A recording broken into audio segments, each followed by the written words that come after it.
여러분은 주식을 살 때 지금 이 주식이 가치에 비해 싼 가격인지 비싼 가격인지를 따져보시나요? 이게 바로 가치를 따져보는 건데요. 주식의 대가 워렌 버핏의 투자 개념이 바로 가치 투자입니다. 저평가된 주식에 투자하는 거죠. 이 저평가를 이렇게 생각할 수도 있어요. 저평가라면 가격이 싼 주식인가요? 그 저평가랑 워렌 버핏이 말한 저평가는 전혀 다릅니다. 워렌 버핏의 투자와 같이 가치 투자에 대한 기본 개념, 지금부터 알아보도록 하겠습니다. 저평가는 현재 주가가 기업의 가치에 비해 낮은 가격을 가지고 있을 때 저평가다라고 볼 수 있는데요. 이 저평가를 어떤 기준으로 알 수 있을까요? 여러 가지 기준이 있지만 오늘은 기본적인 3개의 지표로 알아보려고 합니다. 첫 번째는 바로 ROE라는 지표예요.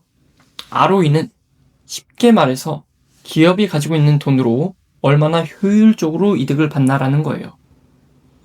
이득이 큰 게 좋은 거 아니에요? 라고 생각하실 수도 있는데 맞아요. 맞는데 이득을 얼마나 효율적으로 벌었는지도 굉장히 중요합니다. 자, 예를 들어 볼게요. 제 기업이 10억을 가지고 있어요. 근데 1년 동안 순이익이 1억이 나왔어요. 그러면 10억을 가지고 1억을 번 거잖아요. 이걸 바로 ROE 10%가 된다라고 얘기할 수 있습니다. 그럼 의문이 생기실 거예요. 몇 퍼센트 이상이 좋은 건데요? 워렌 버핏이 장기적으로 가지고 있었던 기업들을 분석하면 평균 ROE 2자릿수 이상이라고 해요. 장기간 높은 ROE를 유지할 수 있는 기업을 선호한다고 볼 수 있는 거죠. 또 산업별로 평균값이 다 달라요. 그래서 보통 식품이다 하면 식품 기업들 평균이랑 그리고 경쟁사들이 있죠. 그 경쟁사들과 비교를 합니다. 예를 들어 볼게요. 제가 만약 반도체 기업을 가지고 있다 생각해 볼게요. 제 기업 ROE는 20%예요. 근데 경쟁사 삼성전자가 10%고 반도체 기업 평균이 5라고 생각해 볼게요. 그러면 반도체 기업 평균이랑 삼성전자보다는 제 기업이 효율적으로 이득을 취하고 있구나 라고 생각할 수 있는 겁니다. 자, 다음 두 번째 지표는 PBR입니다. PBR은 쉽게 말해서 지금 기업 가치가 가지고 있는 순자산, 그 순자산에 비해 시장에서 몇 배로 평가되고 있나라는 겁니다. 자, 예를 들어 볼게요. 제 기업이 10억으로 기업을 설립했습니다. 그래서 이제 코스피 딱 상장했어요. 근데 시가총액이 100억이에요. 그럼 이게 바로 PBR 10배다라는 거예요. 시장에서 제 기업이 제가 가지고 있는 10억에 비해 10배나 높은 가치로 평가를 받고 있는 거예요. 그럼 또 궁금하시겠죠? PBR은 그럼 몇이어야 좋은 건가요? 안타깝게도 이것도 역시 동종업계 기업들과 비교를 해봐야 합니다. 만약 내가 사려는 기업이 다른 동종업계 기업들과 비교했을 때 PBR이 낮다면 이 기업 가치가 가지고 있는 순자산보다는 저평가일 가능성이 크구나 라고 생각하시면 돼요. 세 번째 지표는 바로 PER입니다. PER은 기업의 이익 대비 시장에서 얼마나 높은 가치로 평가되고 있는가입니다.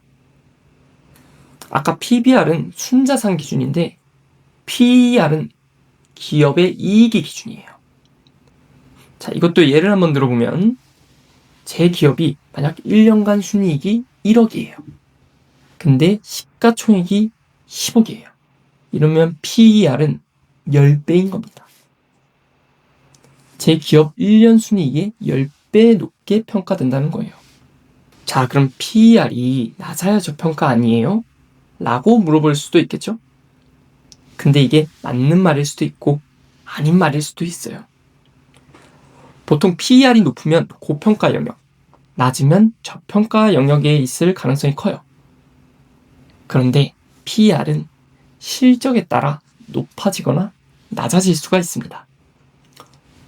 어느 기업의 순이익이 10배가 늘어났다고 하면 PER은 떨어질 수가 있다. 시가총액은 같은데 순이익이 계속 늘어나면 그럼 계속 저평가가 되는 거잖아요. 이해되시죠?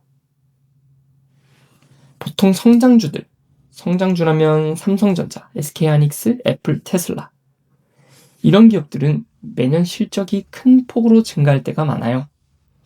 이럴 때 PER이 크게 낮아질 수가 있습니다. 그래서 시장에서 PER이 크게 감소할 것을 미리 반영해서 PER이 높게 반영될 수가 있습니다.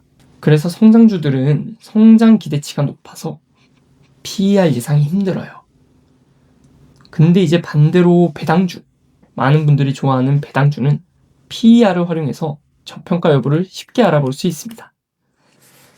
결론적으로 왜 PER이 낮은지 또는 높은지도 확인해 봐야 되고 과거 PER과 비교해 보기도 하고 아까 설명드린 PBR과 함께 분석해 본다면 기업의 가치와 시장에서 어떻게 평가되는지 더욱 정확하게 파악할 수 있습니다. 자, 오늘은 내가 산 주식이 현재 비싼 것인지 싼 것인지 고평가인지 저평가인지 이 가치에 대해서 기본적으로 알아보았는데요. 사실 공부할 게 너무 많아요. 특히 초보 투자자분들은 기업 분석하는 게 정말 어렵습니다. 그래서 오늘 설명드린 3가지 지표라도 꼭 확인하고 매수를 결정하시길 바랍니다. 자, 모두 워렌 버핏처럼 성공적인 투자를 바라며 저는 인사드리도록 하겠습니다. 좋은 밤 되세요.